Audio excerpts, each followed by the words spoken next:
This was your first day to see these guys in a group setting, especially the new guys. How did those guys look? Good. It was competitive. It was pretty much all defensive oriented, and so you don't get the up and down that you want. We did it in a couple situations and a couple of the scrimmaging that we did, but it was more about the defense and the movement. Everything was about getting stops on the defensive end. So we weren't going to see a whole lot of timing and flow by design. But everybody seems to be in decent shape. It's kind of a unique deal where not everyone's going to be in great shape right now. But I was pleased with conditioning, the movement. You see a lot of guys bent over, which is normal. But it was good. It's good to see. Cassidy? Hey, Coach Pierce, how you doing? What's up? Not much. Okay, so obviously we participated in the early voting and you were a huge part of that. How does it feel to be a part of it again for the early runoff that's coming up and kind of in conjunction with the season starting up? Yeah, I mean it's great on both the Hawks and Falcons part to really split the time to be able to have people that are now used to going to State Farm and having the ability to vote, but then as our season is opening up as well, to not have to juggle the schedule too much. It's all shifted over to Mercedes-Benz, and there's more space, and it's an opportunity for the Falcons to really take part in this as well. But more importantly, it gives Fulton County residents two venues where they can vote at and really enjoy the experience. But we hope to have the same numbers of participation involved in the runoffs as we did in the primaries. Back to Chris. What are the ways you guys can build chemistry off the court this year? I know, obviously we're in a pandemic, and you guys are big on team dinners and hanging out with one another. I'm guessing that can't be done this year. So what can you do? Yeah, it's a great question. I think it's really hard. We're so used to our team dinners, and we're so used to our field trips, and we're so used to a lot of the things that we've done. I talked about it in my media session the other day. We have to maximize every opportunity that we have on the court, and in a lot of ways, that's going to be how we come together. When we get in this building, we have to. It can't be you're kind of halfway in, trying to get out early, trying to leave early. We have to spend time shooting together, competing against each other and shooting. And I'm talking about post-practice, the ability to really connect with the guy post-practice in the shooting drill will help. And, we can't even eat in our facility together. We've got to space it out. We've got to move. So, I think it's just one of those things where, and I talked to the guys yesterday, in the pandemic, in this atmosphere, you hear the word essential often. Go somewhere for essential items. When you go to the grocery store, essential workers are reporting back and should be out. We're seeing shutdowns occur. For us on the court and being together when we can do it is essential. And it's essential to us getting to know each other. And so we have to take advantage of every time that we have a group event, which is mainly practice and games. We have to take advantage of getting to know each other a little bit better, purposeful communication when we speak, when we hang out, when we're drilling, when we're doing whatever. That's going to be it. That's going to be the way for us to grow. And I think it's everybody. Everybody's going to have the same obstacles and difficulties trying to do things as a group. Kevin Chenard. Hey, Coach. I read somewhere, and this is going back about a decade, that when you did player development in Cleveland, that you were a stand-in for Rajon Rondo. How'd you find that out? I read a lot of stuff, Coach.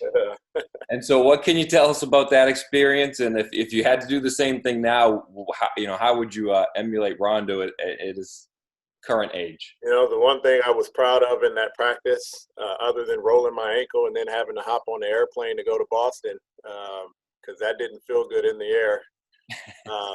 But I got a steal. And one of the things we were trying to emphasize is when you get a defensive rebound, be aware of where Rondo is, because he's always poking around those bigs trying to get a steal. and I was able to get one in that practice with our players, which was pretty cool. He and I joked about it. I still have our 2 playoff books from 08 and 09 when we played against them. And, I was looking through the notes of what, the game plan was with regards to Rondo, and just aware of him picking up 94 feet, aware of him peeling back and trying to get steals on defensive rebounds, and his ability. We were trying to go under on all the pick and rolls. And, their adjustment, I think, after game 2 was they just set the screens lower. Now he's getting in the paint and getting to the rim. So, it was fun for me. I was still playing a whole lot with our guys and really active. And so that was an easy role for me, was to emulate him in a playoff setting. Back to Chris. From the little you've seen of Trey going back to minicamp and this week with individual workouts in today's training camp, how would you say you've seen him grow as a leader, both on and off the floor? I think he's just settling in. We know what Trey's capable of doing on the court, and I think his ability to just to be excited and have fun, to really think the game through. I know Rondo's spoken about that and is wanting to be here and help Trey in his development. His development really isn't about the on-court stuff. It's the off-court stuff, and using his voice and positioning guys and really managing and controlling the game. And I think he's excited to do it. You can see him talking to guys differently, trying to position. He plays a little freer. He's getting off the ball a little bit more. In just today's practice, when we're talking to each other, you can hear him saying what he can do with Gallo and what he thinks he can do with Bogey and how he can help Cam and the ability to play with Clint. His mind, just that freedom of his mind, being able to have so many weapons at his disposal, it's going to make his job a lot easier. But he's anxious to learn all of those things and be able to. I'm going to try and empower him to do it, he and Rondo to do it as often as they can, to just really kind of control the game. I said it the other day. I think I have an opportunity to sit down during games. It's going to be cold without fans in the gym, so I need to sit down and use Nate McMillan and Mel on each side. Those some big dudes. I'm going to get my comfort and warmth from them, but really trusting those guards to just kind of run the show. And Trey's excited to learn that part and mature into that part. Go ahead, Chris. With Trey specifically, obviously last year he was in the All-Star game as a starter. What do you think his next step of growth is? Is it being an All-NBA kind of guy, or is it something else that you see? It is an individual. I think him understanding that the accolades are already there. He's fine. He's individually, he's fine. And so now that we've settled that, it's really about competing for something and really seeing teams play in the bubble and get to those playoff spots and playing those playoff games and seeing teams like Miami advance. I text with him over the summer and I said, you would have been a star in the bubble and in the playoffs. Because as you get further and further along, everybody knows each other's sets. They know all the plays. They know what we're trying to execute. And then it's who can make plays at the end of the game. And we know what Trey is capable of doing. And so I think his next evolution is really to get into those type of games, that setting, that playoff atmosphere, those games that have a lot of meaning, and really be Trey. And that's where, he's a guy we all know is not afraid to take and make the last shot and make those big plays. But those are the ones that are really important in the playoff game. And I know he wants that moment. And I think that's really, if he's there, he's going to get the accolades he's looking for. We don't have to focus on the accolades. We need to get there, and everything else will fall in line. Sarah Spencer. Hey, Lloyd. Apologies if you said this earlier. What kind of work have you guys been able to do as a team so far, or has it just been individual workouts so far? I'm a little fuzzy on the exact schedule of what you guys are allowed to do when. Today was the first team day, so the first actual practice. Got it.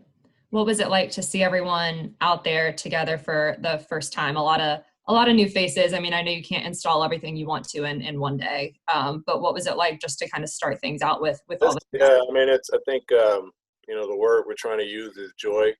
Just really enjoying being out on the floor. And, for the guys, the returning guys, what is it, 9 months Yeah. of playing the charades of, are we going to go to the bubble? Are we going to create a mini bubble? Are we going to have a mini camp? And we got our mini camp and enjoyed it then. I think it was kind of the same feeling of just being on the court and having an official practice and knowing a week from now we'll be playing an opponent. And, now that that's started, we can just have fun. We can have fun with our new teammates, our new players, our new guys. We can do it on the court together. We don't have to worry about 4 guys on the court at a time and, 2 guys and 1 coach, whatever the case may be. But that was the biggest deal. We were competing right from the start. It was defensive oriented. Our players were yelling at our video guys who are now our officials because we can't bring officials in. And so a lot of stuff we have to clean up in terms of discipline and respect. But, I think everybody is trying to adjust to a new norm. And we have to really be comfortable in that uncomfortable setting of, not having officials here every day. And this is, only the guys that are with us are only guys that are going to be on the court. And we have to take different roles. Our video guys are officials. Our video guys are, offense sometimes. We have to be out there with them. But it's just good to have them on the court and have a team practice and just kind of build out a schedule. To have a schedule, have a routine is really important. Thank you. Back to Kevin.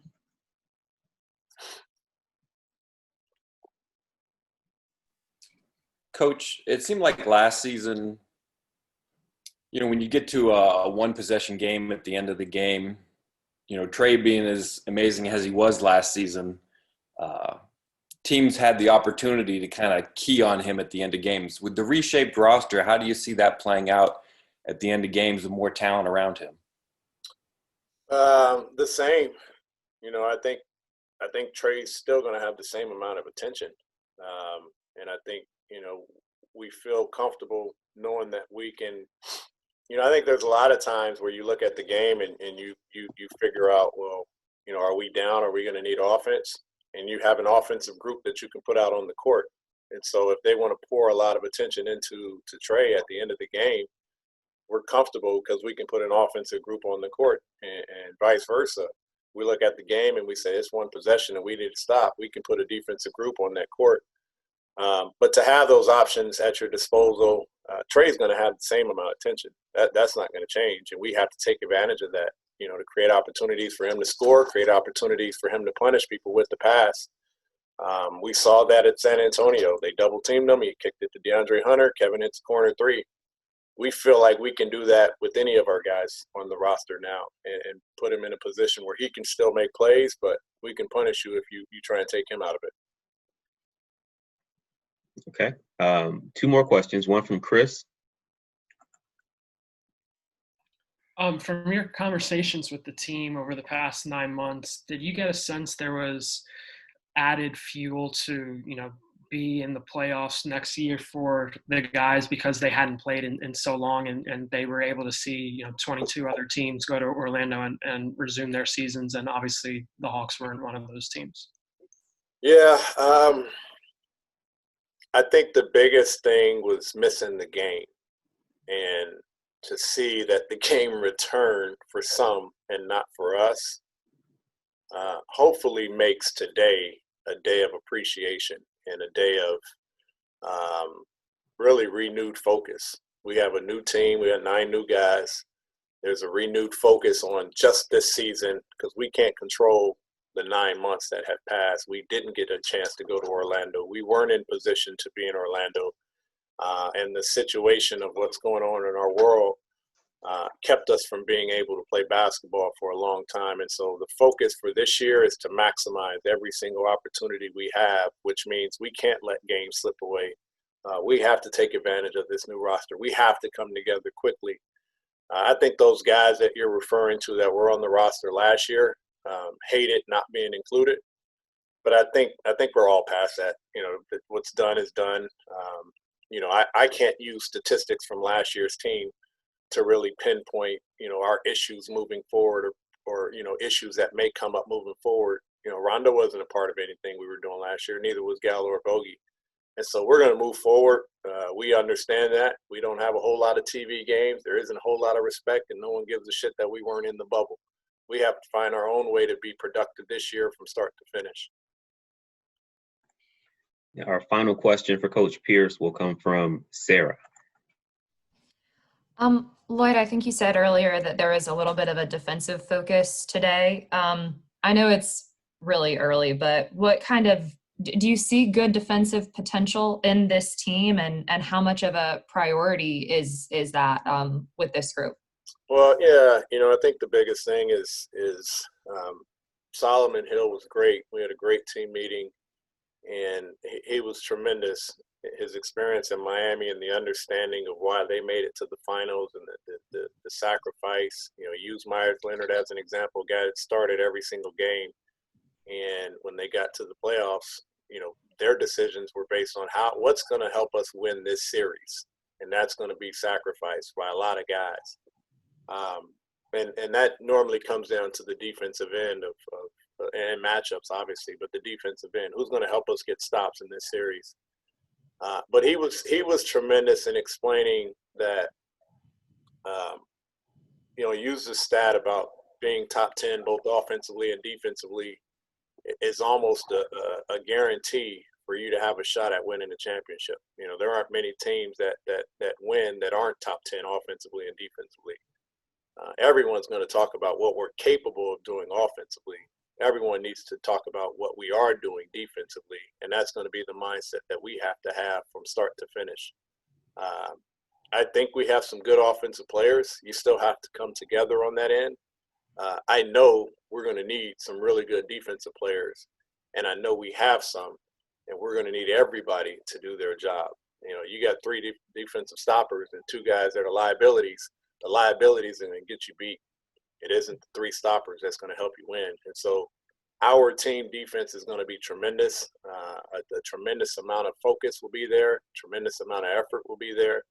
And a tremendous amount of buy-in has to be there. Thank you.